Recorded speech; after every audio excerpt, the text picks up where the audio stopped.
technologies in Vidarbha region of Maharashtra. And Madam is also associated in the project of demonstration of rejuvenation technologies of citrus orchards. And Madam, till date, she has other 20 research papers, 9 book chapters, and 9 popular articles, and one book popularly, we all know that a treasure trove of extension education for UGC NET JRF. And today, Madam is going to deal with index development. I over to Madam to continue this session, and thank you for giving this opportunity, ma'am. Thank you. Thank you. Thank you to the coordinators of this training program. I'm immensely grateful that I've been given this opportunity to share my knowledge with the fellow students of agriculture who are interested in ICAR NET, ARS and JRF and such kinds of other competitive examinations.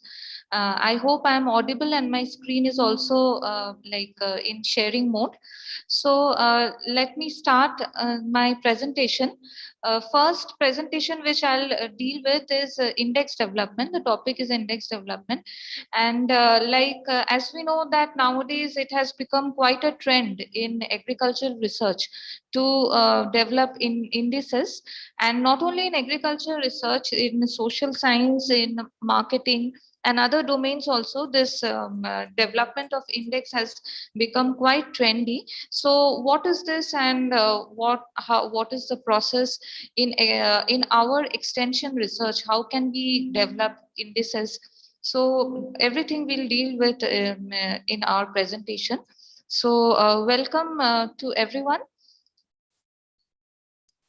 Coming to the next slide. Okay. So first, I'll be talking about, let us know what is an index. So if we go by the definition, it's an indirect measure of a concept, whether it is unidimensional or multidimensional, which under a given set of circumstances is not directly measurable. So actually we use indices. That indices is the plural of index. So we will use an index in such a concept which is not directly measurable. We know that age, height, weight, etc., these constructs are directly measurable.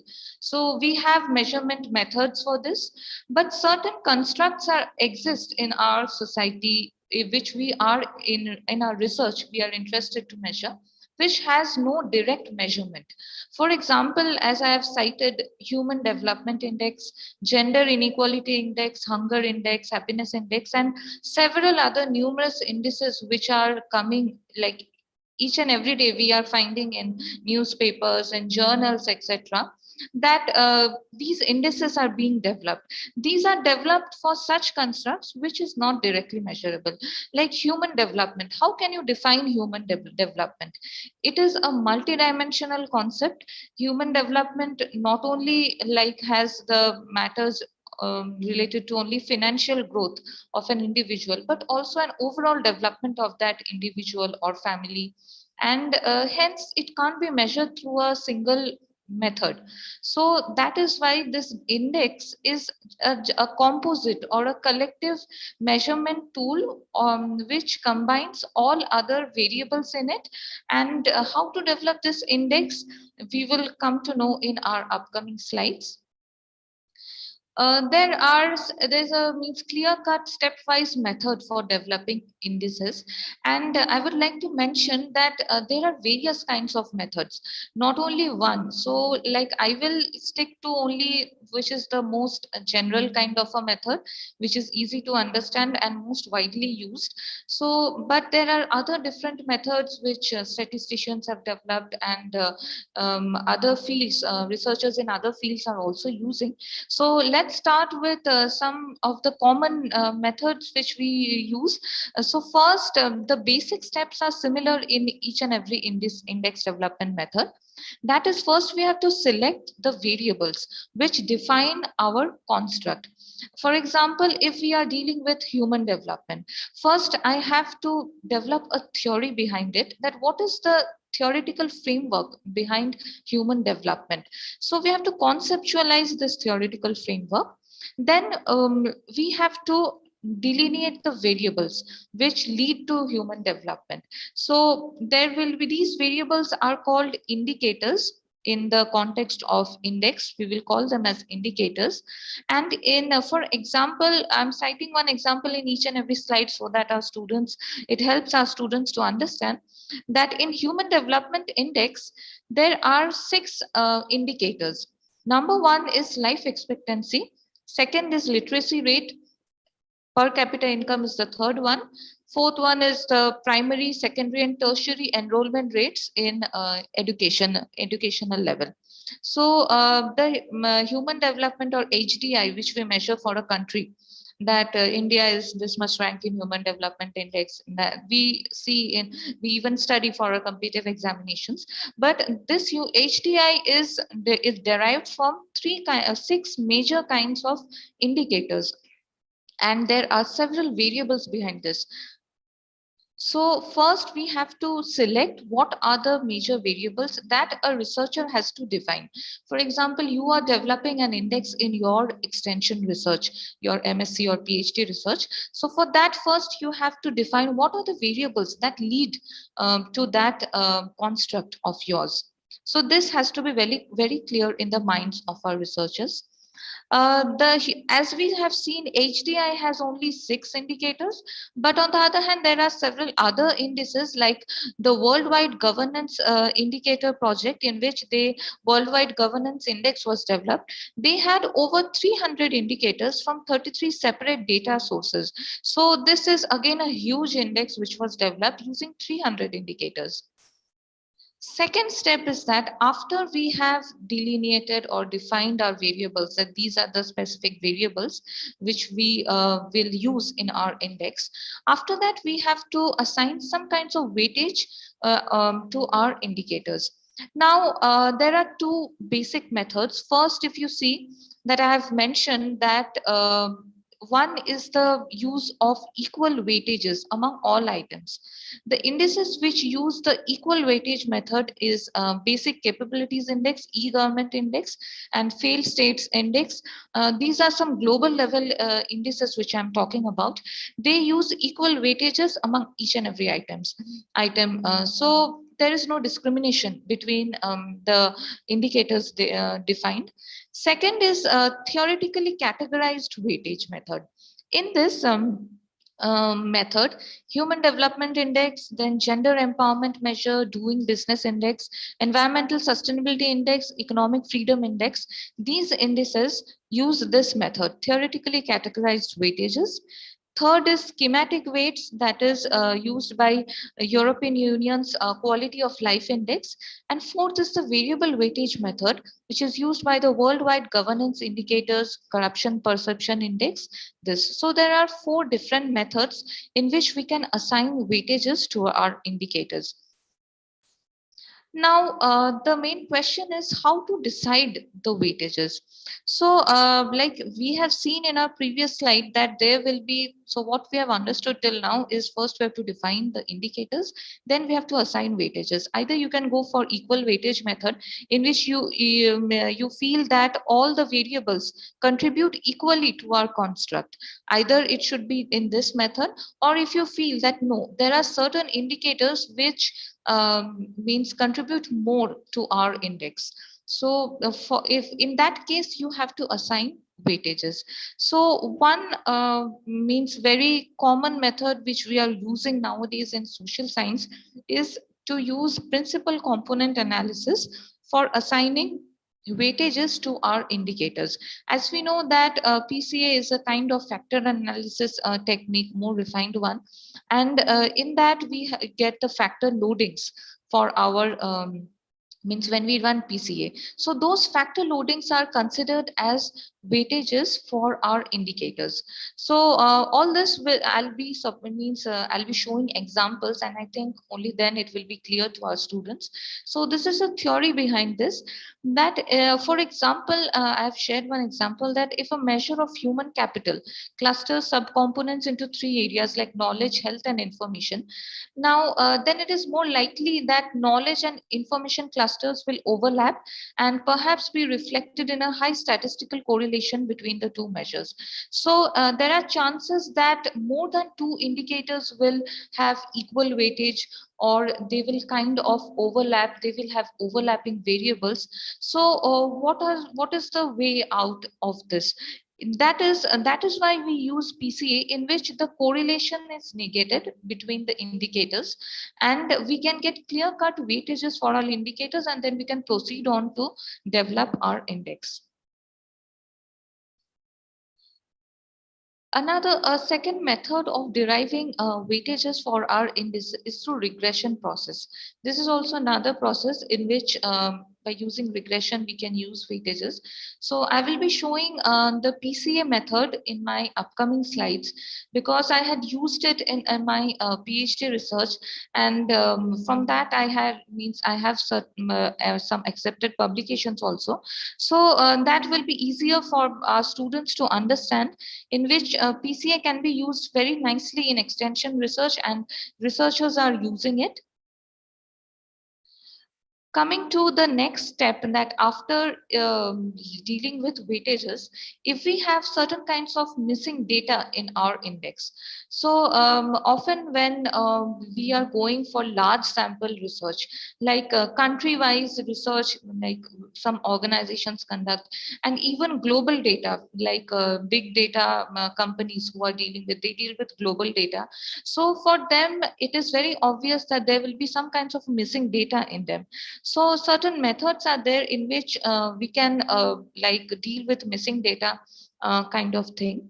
The first and simplest solution is case-wise deletion. Either we go for deleting the cases in which missing data is there. And the second solution to the problem is to impute missing values. Imputing missing values means by estimating from the average, we will be inputting values in those missing columns. So it is rare in indices produced by international organizations, but it is relatively more common in academic indices. So academic researchers are using this method to deal with missing data problem, but international in worldwide, they don't use this average imputation kind of method. The Environmental Sustainability Index, for example, uses the Markov chain Monte Carlo simulation to impute values for the missing variables in the dataset. They have devised their own separate simulation method by which they are deriving values for the missing data which they have in their dataset. But this imputation solution, as I said, it has two kinds of drawbacks that if we are imputing. First is that imputation is unreliable in cases where appropriate estimation models cannot be determined from available variables.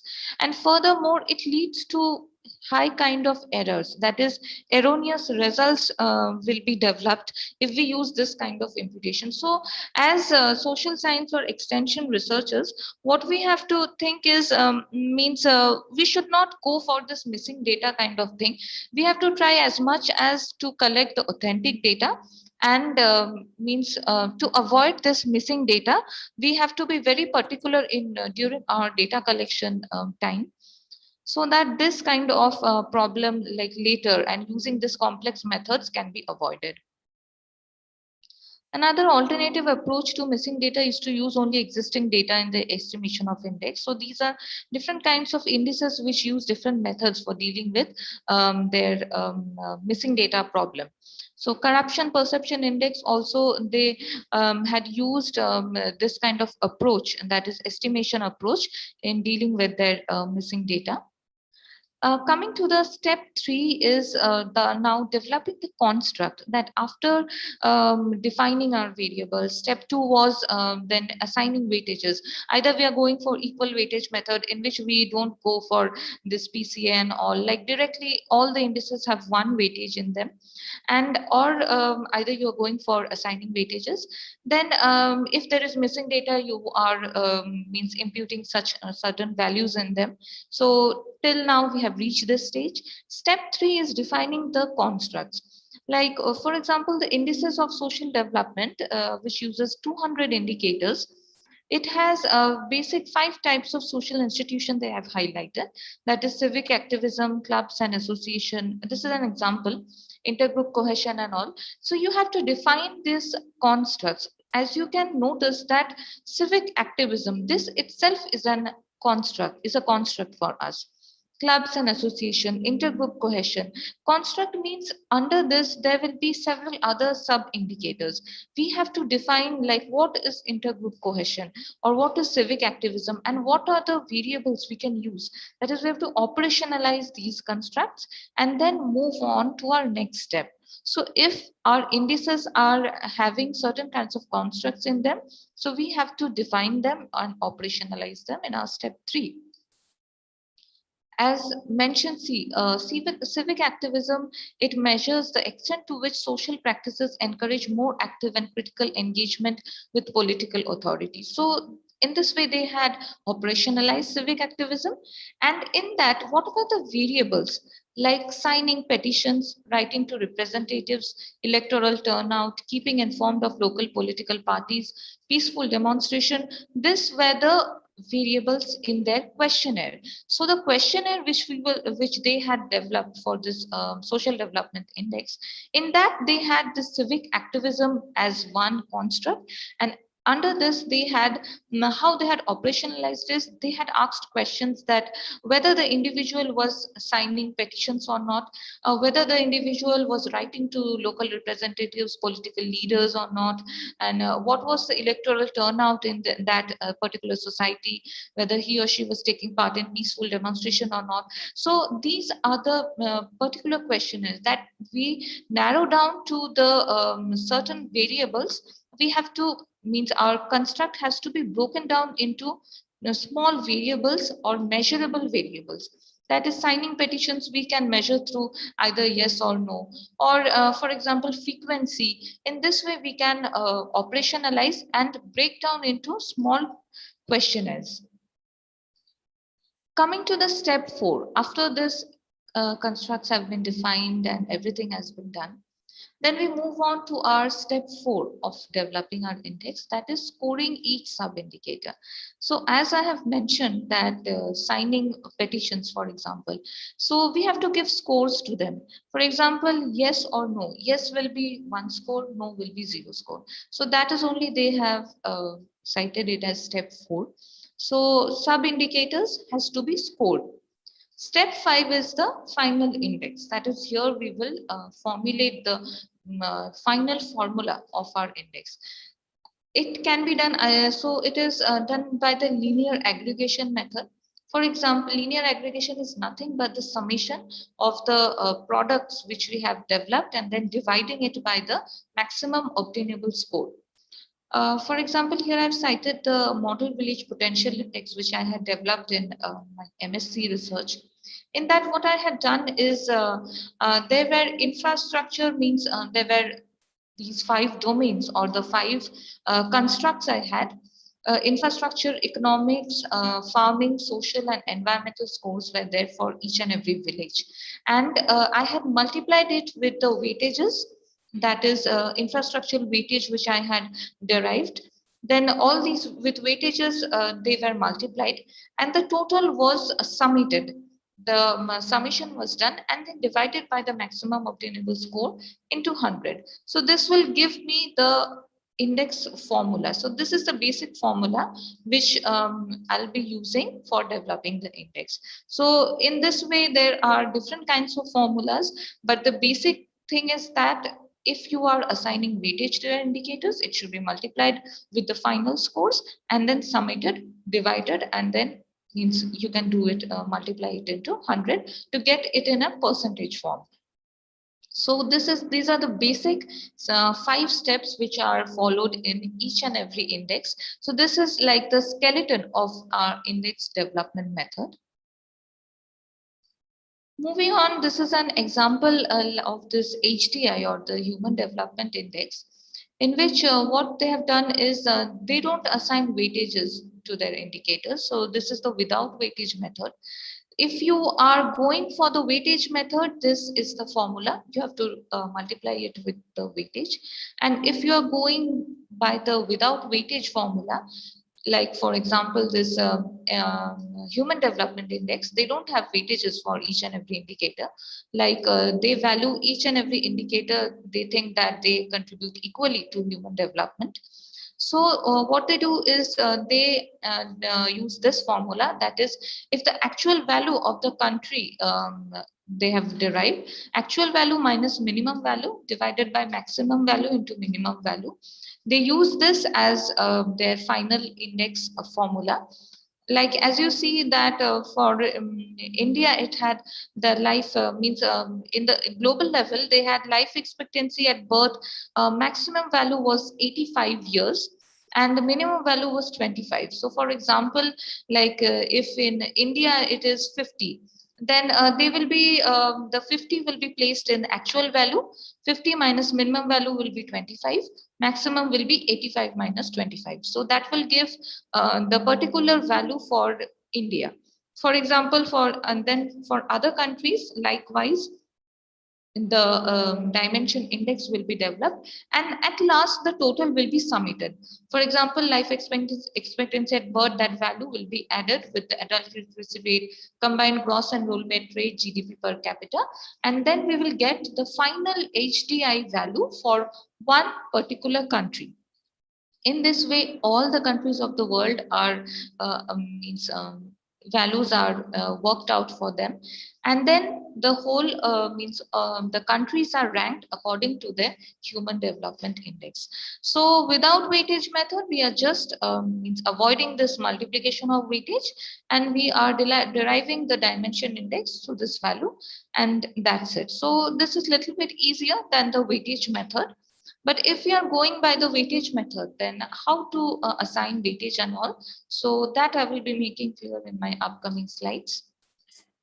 So as I mentioned that for calculating weightage for our indicators, if we want a weighted index in our research purpose, that is either we are going through principal component analysis, that is more rigorous, and like statistically we can tell it is more rigorous, or either another easy or crude way is through expert opinion. That is, I'll be circulating questionnaires to experts whom I think they have knowledge, experience in my field. So for example, if I'm developing some kind of a farming index or organic farming index or something like that, so I'll be circulating questionnaires or asking to rank my indicators according to or assign weightage to my indicators by the experts. I'll request them. Experts will be assigning weightage according to their like what they think from their experience. For example, if I'm the expert, I'll be assigning some more weightage to whether they are not abstaining from chemical pesticides or not. So that will be for having more weightage. Then certain other indicators I will be assigning lesser weightage. So like that. So that is an expert opinion method. Principal component analysis method is a statistically rigorous one in which we do it, we work it out in our through softwares, and we do not approach experts for their opinion. So I'll be, since expert component method is means an easy one, we just circulate it to the experts. So I'll be making clear that how do we, if we think of using the principal component analysis method, so how will we proceed? So this is just a theoretical crux of what is PCA. It is nothing, just a common form of factor analysis, as we have studied in our like coursework. When we deal in our coursework, we study these things in our statistics. So in this, what happens is that new variables or dimensions which we extract after conducting PCA, those are linear combinations of the original ones. And as I, in earlier slides also I've said that there is no correlation between one another. So if we go for PCA, one thing is that that correlation or overlapping thing, that is negated in our method. So this is more statistically rigorous, so more clear or more authentic for us. And as we know that the factor loadings and all that is orthogonal in original dimension space. So this is little bit theoretical framework, means background of what is principal component analysis. So I'll be sharing an example which like I had an index I have developed in my PhD research I had developed. So if I explain it through an example, I think students will be more clear about whatever I have shared in my previous slides. So here you see that, for example, you have to develop some index. Here we are developing an index called the Rural Ecological Status Index. That is in a village, what is the kind of ecological status of that village, for example, how they are disposing of their waste materials, then whether their water bodies are clean or not, how much they are into this cleanliness drives, and how much chemical fertilizer usage is there in their land and all. So for that I wanted to develop an index. But before developing that index, I have to, as I said, the first step is delineating or identification of indicators. Now, my fellow researchers can do it through a review of literature by expert consultation, like either you sit with your supervisor, your advisory committee, or talk to experts that if I want to develop an ecological index, what are the basic indicators I need at village level. So either you talk it through expert consultation or anything, or you go through literature, browse literature and come to know. So then you identify the indicators, and as the step 4 goes, that you have to operationalize it. Step 3, here there is operationalization, and scoring has been done here. For example, I had identified 7 indicators in this index. So I had formed it into questionnaire form. For example, where, as you see that, where do you dispose of the wet or organic or kitchen waste of your house? So in this way, I am operationalizing the ecological status. So first variable was this one, indicator was that disposing of the organic or kitchen waste of the house. And like here I had given 3 options, I just throw it out into the open, or feed it to animals, or turn it into compost. So if you're throwing it out into the open, means you're not managing it, so I've given a least score for it, 1. Feeding it to the animals, okay, still better. So we are giving it a score of 2. Third is turning it into compost. That is the best method. So we are giving it a score 3. Second is where do you dispose of the dry waste of your house? So either they are throwing it into the open, or incinerating it, means burning it, or they are landfilling it. So accordingly, scores were given. And here the codes have been given just for our convenience, because we can't use this long questionnaires everywhere in our in our table. So these codes were given for that. Third is, do you take your own cloth bag to market to avoid bringing plastics to home? Yes or no? Fourth indicator was a change in profit in agriculture after construction of watershed. Like a few villages of my study areas had watershed areas, and they were benefiting from it. So this indicator was included, and accordingly, this was score was given. Fifth one indicator was on how much land do you use organic fertilizers or biofertilizers in that, and accordingly score was given, like I use it in all of the land, or more than half of my own land, less than half, or I use chemicals. So scores were given accordingly. Do you think your village is clean and green enough? Then it is according to just individual perception. So they were ranking it, yes, a lot, to some extent, or not at all. And do you participate in cleanliness drives like Swachh Bharat Abhiyan or community cleanliness initiatives? So that is yes or no. So indicators have been identified, and then measurement has been done, scoring has been given. Then we are moving on to our next step. Next step is then running the PCA. Now, as you notice that, and this is common in most extension research, social science research, is that our measurement is mostly in ordinal scale. So we are not dealing with ratio data much. We deal with ordinal data. Ordinal is, as you see, we are giving scores 1, 2, 3, 0, 1, 2, things like that. So here we can't use a direct like a PCA. If we use, it will not be like statistically logical for us. It is not logically correct to use PCA. So an alternative for PCA is, if we are dealing with ordinal data, we can use categorical PCA, or in short, it is called CAT PCA.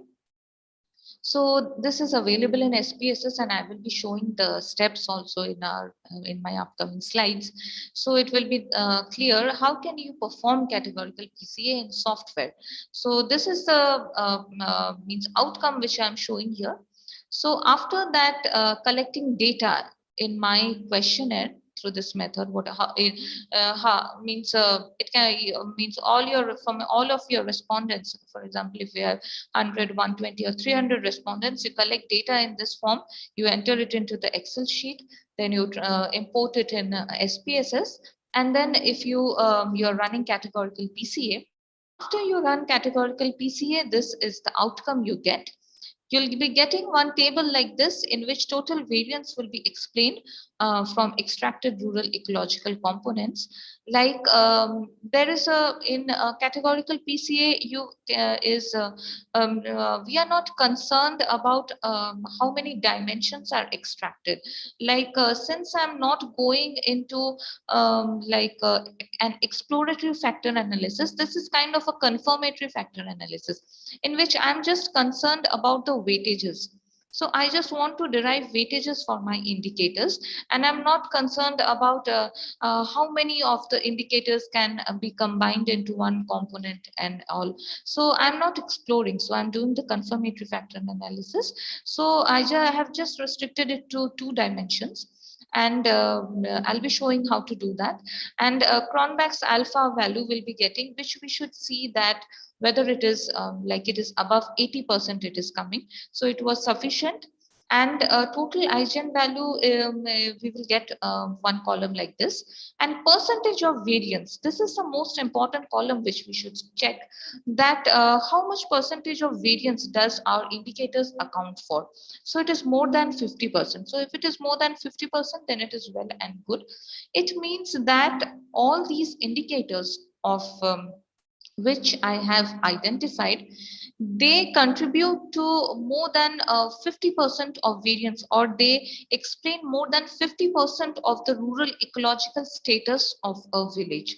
So if this percentage is more, the higher the percentage, the better are your indicators. So you can be sure that this my indicators, I've chosen the right indicators, I've collected the means right kind of data I have obtained, and this explains more than 50% of the variance. So I'm satisfied with it.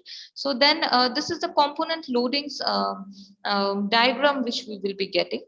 So this we can have separate interpretation for this. But if we are concerned only with weightage, so we will be going with this weightage method. Like then moving on to developing the weightages. So this has been checked. This is just the check boxes, that is more than 50%. Okay. And then the eigenvalue, which I have means derived from this column, this 2.19 and 1.1 of the 2 dimensions, I will be using in my next step in order to develop the weightage. Now, one thing is that that this method which I'm showing, this was developed by National University of Educational Planning and Administration, NUPA, in 2009. And this method, they have standardized it, and certain research papers are also there. This method they have used in developing educational indices. So, and this is being used by social science researchers also. In this method, we are using the eigenvalue which we have derived, that will be multiplied with the component loadings derived from PCA. So another table you will be getting in which all the indicators, here you see the 7 indicators are there. For them, separate component loadings will be obtained for the 2 dimensions extracted. Here the two dimensions were there. So how much of wet wastage, that is the wet waste management indicator, is contributing to this dimension? So it is 0.52% and this is 0.17%. So in that way, this is the component loading of the wet waste management indicator. In this way, for 7 indicators, we will be getting 7 component loadings for first dimension, 7 component loadings for second dimension. Then we move on, we calculate the component weights or the weightages. Here we will be multiplying this component loadings into our eigenvalue. Means 0.524 will be multiplied with our eigenvalue of this 2.19. That will be multiplied, and here we will be getting this value of our component weight for first dimension. And in this way, the second dimension will also be calculated. For all the 7 indicators, we will be calculating the component weightages in similar method. And then these 2 dimensions will be added to get the total weightage of wet waste management indicator. Similarly, for all the indicators, we will be getting these weightages, and then a grand total weight will be obtained. That is just the summation of this column. So then the formula which ultimately we are using is that E1 into 1.33. 1.33 is the weightage of this particular indicator. E1 will be the data which we have collected for that particular household. For example, for household A, the data which I have collected, that I will be putting in E1, and then I will be multiplying with the 1.33 or weightage of my first indicator. That is the data of first indicator from first household will be used here. And then similarly, we will be adding all our this data collected, we will be multiplying with the weightages, and then we will be dividing by 7.82. In this way, we will get the rural ecological status index of a particular village or a particular household, or whichever you want to calculate. So this is just an example I have shared how we can use PCA and then develop index in you can use it in your particular research topic which you are dealing with now. So this is just the method. Several other methods are also there. If you read several other research papers, you will be coming to know that how in weightages can be developed, and then accordingly you can move on to develop indices in your particular field. This is the result of a normal PCA which I have shown, because since I was talking about categorical PCA, so I will be just sharing a glimpse of if you are doing the normal PCA is the difference is that here you will get the components, like a huge number of components will be extracted, but there I had restricted it to just 2 dimensions. Here they are calling it dimensions, but in normal PCA it will be like several components will be extracted, and you will be getting a rotated component matrix. So if in case you are dealing with ratio data, for example, if you are dealing with ratio data, you can go for normal PCA. Then instead of using these component loadings and all, so you have to multiply your rotated component matrix values with the eigenvalues. Means here the eigenvalues which you have derived, these eigenvalues are there. So like 8.65, 4.10. So with these eigenvalues, you will be multiplying this rotated component matrix values, and not the component loadings values which I have shown. This is the categorical PCA one, and here this is the means if you are dealing with ratio data, you can go for normal PCA. The diagram is we get the scree plot. The eigenvalue is in one side, and the scree plot. The scree plot shows us that from which point the components means their percentage of variance decreases. So that is the break even point. We can say that from there the percentage of variance will be decreasing.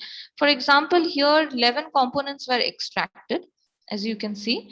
So if you see the graph, that after 11, the graph is falling. The graph is after 11, the graph is becoming like it is decreasing. So till 11, the percentage accounted was 78.93 percentage. That is 78% of the particular construct, if it is rural ecology or something. So 78% of rural ecological status was explained by these 11 components extracted. So this is just a normal PCA result which I have shown for better understanding. Coming to the stepwise demonstration of categorical PCA, I see it can be done in SPSS software very easily. So this is just a snapshots I have shown.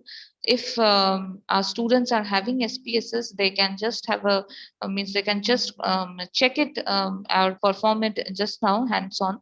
So this is the screenshot I have shared. If you open, if you are familiar with SPSS, you'll be knowing that the data sheet looks like this. So you can import it, the data can be directly imported from Excel, and you have to just name your variables and the particulars you have to keep in mind.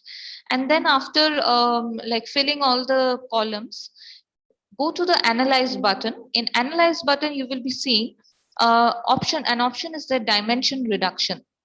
In that option, we will be choosing optimal scaling. So this categorical PCA doesn't go by the name of CAT PCA in SPSS. It is called optimal scaling. So we will be choosing the optimal scaling. Moving on to this next snapshot is then you will get this kind of a box in which you have to select that some variables are not multiple nominal.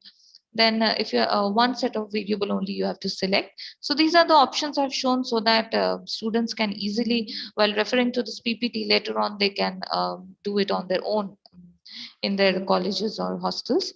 And then we will be selecting this define button.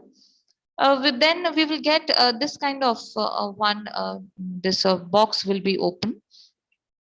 Here what we have to do is we will be selecting the define scales and weightage. So if we click this arrow, this gender, age of subject, and all our variables will be entering into this column. So so we have to define the scale and weightage through this one. After that, we will be we do it, and then we have to press the button continue. Then we will be getting one box like this, in which we have to check the box of ordinal, because our data is ordinal in nature. So we will be checking the box of ordinal. Then we will be continuing it. Next, we will have a box like this where we have to check the object scores, component loadings, iteration history. We have to just check it. Okay, we have to just take it out. And then from here, next we will be going on to, after ticking this, then all the variables which we have, again we have to use this arrow and put these variables inside this box, that is category quantifications and all. And if we wish to know the descriptive statistics of our variable, like what is the mean or median or anything, if we want to know, so we can check this box also, that is descriptive statistics of the variables we want. So we will just select the variable here. We will just click here, and if we then select this arrow, that variable will be coming in this box. So means for that particular variable, descriptive statistics will be shown. After the boxes are checked, we will click continue. Then in the loadings option, we have to tick this box, display component loadings, because we are interested with the component loadings. So that is our main area of concern. So component loadings box we will tick, and then we will be checking this box of all variables. We will be checking this box of including all centroids, all variables. Next is plots. Plots, we have to check the box of object points, objects and variables, and check this box of loadings. Again, all variable and label by case number. So again, continue. So this is self-explanatory kind of thing. So just if you press the button of continue, and you will be directed to that original page, and from there you have to check loadings, scales and weightage, etc. like that. Means on the sides, see here the plots option will be there, like from here object, category, loading we will be selecting, and those boxes will open automatically one by one, and we will be checking various options in that. So so these are snapshots, so just for understanding. Then after checking all the box here, like if there is no missing value, then we are out, like checking the object box, category, loading box, everything we have checked as I've shown in my previous slides. Then we have to do, and then dimensions in solution, there will be 2, it will be given. So we will be satisfied with 2 only, we are not changing it. Then we will be pressing the option of paste. As soon as we press the button of paste, this the command or the will be pasted in our output gallery, okay, or the syntax will be shown. Now this categorical pca and spss has one problem of a bug. Actually, when it was developed, this bug was in, like it was means it was there in that syntax, and for that reason a small operation has to be done. So whenever we are doing, we are going for this paste, we are pasting the syntax here. And as you can see that what will happen that one space is missing in this one. Between object and correlation, the space is actually missing here. So that's why this has to be pasted, and this method has to be followed in order to just remove the bug from our software. So we are going to this, we will be selecting again the syntax from here. After the paste option, the syntax will be coming here. Then we will be selecting the whole syntax again. And then after selecting, we will be playing this button. This green button is there. So after this object correlation or object core is there. So sorry, I missed one point. After this, this one, after the syntax has been pasted, this space between object and correlation, this is missing. In like by default, this bug is there. So for that, we will be taking our cursor to this point. We will be typing one space between object and O core. So in the next snapshot, in this snapshot, you can see that there's a space between object and O core. So I've just inserted one space in between, and now this syntax is correct. So this syntax was wrong. After pasting this wrong syntax, we will be inserting one space between object and O core. So this syntax is wrong. So is right now. So now we will select this correct index. So we will be taking our cursor here, we will be selecting this whole index, and then we will be playing this button. This green triangular button is there. So we will, if we use it, if we do this play or analysis, if we do, then we will be getting the results or output will be obtained. And output will be in the similar fashion as I have shown, that Cronbach's alpha and percentage variance and all will be there. The component loadings plot will be there, and all the tables we will be getting. So we will be using it accordingly as per the method of index we are using. We will use it accordingly. So this is the basic method for categorical PCA, stepwise demonstration of categorical PCA and SPSS if you are using. This is the SPSS version 16, which I have shown. Now, I've also shown that how PCA is done in SPSS. So this is just means a comparison. Like if you are having in case ratio data with you, so you can go for this normal PCA, or in other uses. Or there are other uses of PCA also. So if you go for that, you can do is from dimension reduction option. Instead of going for optimal scaling, we will be using the factor or the factor analysis. Similar thing, it is more or less similar, like here the variables will be shown. After you have imported the data, of course, you will be doing the analysis. Here the variables will be shown. From here, one by one, you have to select all the variables in this column by using this arrow. Then again, you have to, from here, descriptives, extraction, rotation, you have to go. So from the statistics option, you will be showing in this descriptive option button, if you select, then you'll be getting a window like this, in which in statistics column, we will be checking this initial solution box. In correlation matrix section, we will be selecting the KMO and Bartlett's test of sphericity. So this is important if you have to check the correlation and all among them. So we will be going checking the box of KMO Bartlett. Then we will next is we will be checking the box of principal axis factoring.